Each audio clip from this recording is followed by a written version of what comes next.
Shalom, shalom. Soyez bénis, frères et sœurs. J'espère que vous allez bien par la grâce de Dieu. Ce matin,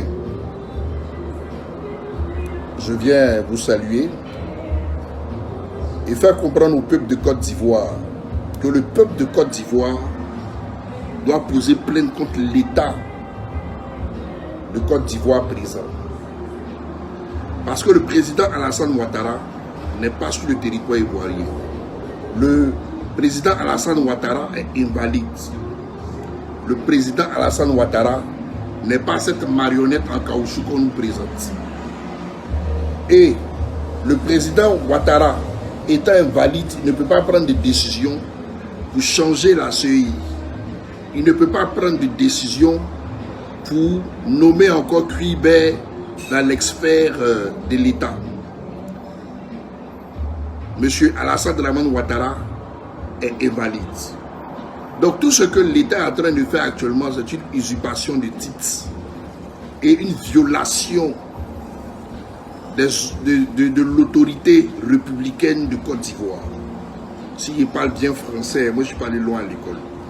Donc, il est très important que la population ivoirienne pose plainte contre le gouvernement en place.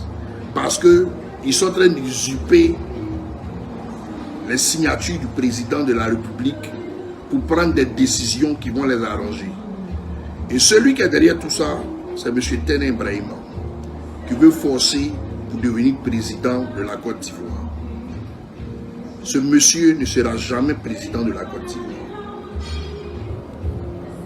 Il ne sera jamais président de la Côte d'Ivoire. Maintenant, je tenais à dire aux autorités de l'AES, j'avais fait une prophétie où je disais que je voyais des bonbonnes métalliques qui étaient le dernier recours de la France parce qu'elle voulait contaminer la sous-région avec plusieurs sortes de maladies. C'est-à-dire en quelque sorte une guerre bactériologique, si j'ai bien prononcé. Bactéries bactériologiques, voilà.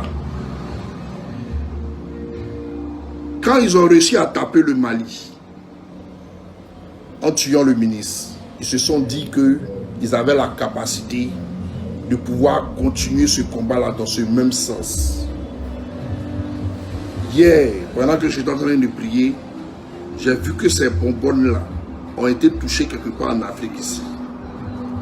J'ai vu qu'il y a des discussions autour de ce cas-là. Ils veulent faire une guerre épidémique au niveau de l'Afrique. Vu la résistance de vos soldats, ils veulent rendre certains djihadistes malades pour être en contact avec votre armée et ça va aller de maladie en maladie, de maladie en maladie. Donc j'avais dit aux autorités de l'AES de s'apprêter aussi pour une guerre sanitaire. De s'apprêter aussi pour une guerre sanitaire. Parce que je vois que ceci est leur dernier recours. J'ai vu encore qu'ils ont parlé de ces bonbonnes. J'ai vu encore que de la manière dont j'avais vu qu'ils avaient fait une réunion avec les djihadistes pour dire on va vous donner le Mali, on va vous donner le Burkina.